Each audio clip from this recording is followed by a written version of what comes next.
number 31 of T.S. Grewal, quick ratio of Z Limited is 1:1. State with reason which of the following transaction would increase, decrease और not change the ratio. ठीक है, तो वही same to same question है, cases बाद में देखते हैं, पहले हम इसमें वैल्यूज़ को पुट करें. मैंने आपको बताया था कि पहले आप फॉर्मूला लिख लें. क्या फॉर्मूला है हमारा? Quick ratio is equals to what? Quick ratio is equals to liquid asset upon current liabilities. अब हमें दोनों की वैल्यू अज्यूम करना पड़ेगी, तो मैंने यहाँ पे लिखा let the value of current liability is equals to ₹1 lakh. 1 lakh रुपये ले लेता हूँ. Therefore, the value of liquid asset is equals to ₹1 lakh. ये भी 1 लाख की हो जाएगी ना, 1 लाख इंटू 1:1 दिया हुआ है. ठीक, फाइन. अब मैं केस वाइज वैल्यूज पुट करता जाता हूँ. सबसे पहले उठाया मैंने केस ए, तो लिक्विड एसेट की वैल्यू लिखी 1 लाख अपॉन में करंट लाइबिलिटी की वैल्यू लिखी 1 लाख. ठीक, फाइन. अब इसमें बोला गया है included in trade payables was bills payable of 3000 which was met on maturity. अब इसकी एक बात आप इसके अंदर ध्यान रखें कि आपका ये जो ट्रेड पेबल्स होता है ना, एज पर शेड्यूल 3 पार्ट 1, तो ट्रेड पेबल्स में 2 चीज़ें होती हैं इसमें. First is what? क्रेडिटर्स होता है, और सेकंड होता है आपका व्हाट? Bills payable. एक तो क्रेडिटर्स होगा और एक आपका बिल्स पेबल होगा. ठीक, फाइन.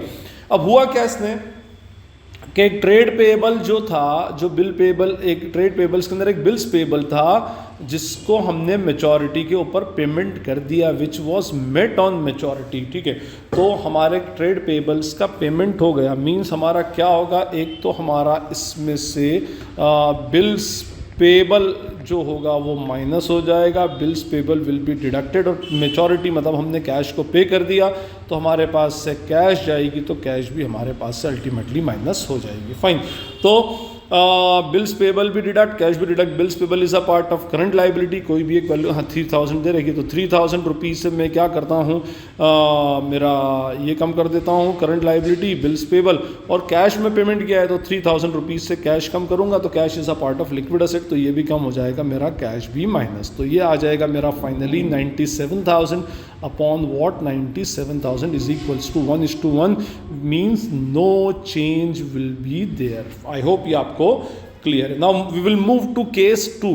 केस 2 के अंदर मैं पहले वैल्यूज़ लिख लेता हूँ. उसके अंदर भाई मेरा केस बी जो है, केस बी के अंदर मैंने लिखा 1 लाख अपॉन में कितना लिखा? 1 लाख. ठीक है, फाइन. अब इसने यहाँ पर बोला है debentures of ₹50,000 were converted into equity shares.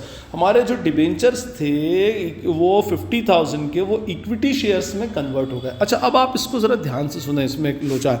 क्या है इसमें?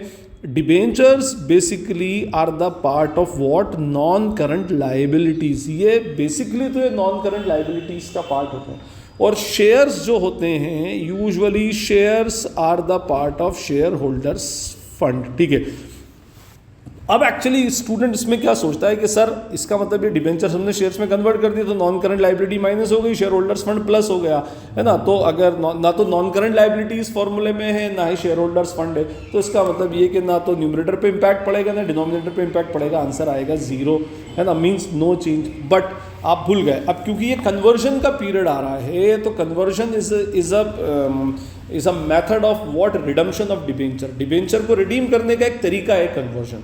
और अब इसका मीनिंग ये हो चुका है कि डिबेंचर के रिडम्पशन का टाइम आ चुका है, और जब रिडम्पशन का टाइम आ चुका है तो डिबेंचर्स इस केस में नॉन करंट लाइबिलिटी का पार्ट नहीं होते.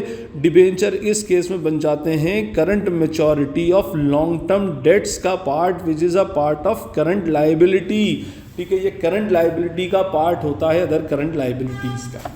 ठीक है, तो इसका मीनिंग ये कि डिबेंचर अभी राइट नाउ जिनको हम कन्वर्ट कर रहे हैं, these are the part of current liabilities. किसके हेडिंग के अंदर आता है? अदर करंट लाइबिलिटीज में current maturity of long term debts. तो यहाँ पर 50,000 के डिबेंचर्स मुझको रिडीम अल्टीमेटली करने हैं, तो 50,000 रुपीज़ से मेरी करंट लाइबिलिटी माइनस हो जाएगी. अब हमने इसको किस में कन्वर्ट किया है? शेयर होल्डर्स फंड में अल्टीमेटली कन्वर्ट किया. But share holder fund is not a part of neither current liability nor liquid asset. तो ये क्या हो जाएगा हमारा? ये बनेगा 1 लाख अपॉन वॉट? 50,000. तो ये बन जाएगा 2:1 means ultimately our ratio will what? Improve. तो तो ये दो हमारे रेशोज़, ये हमारा ये रेशो क्या हो जाएगा, अल्टीमेटली इंप्रूव हो जाएगा। तो आई होप अब आपको ये वाला क्वेश्चन भी क्लियर हो गया होगा। स्टिल कोई क्वेरी या डाउट लगती है तो आप कमेंट सेक्शन में मुझसे पूछ सकते हैं। This is Najeeb Hashmi signing off from Najeeb Hashmi secondary. Thank you.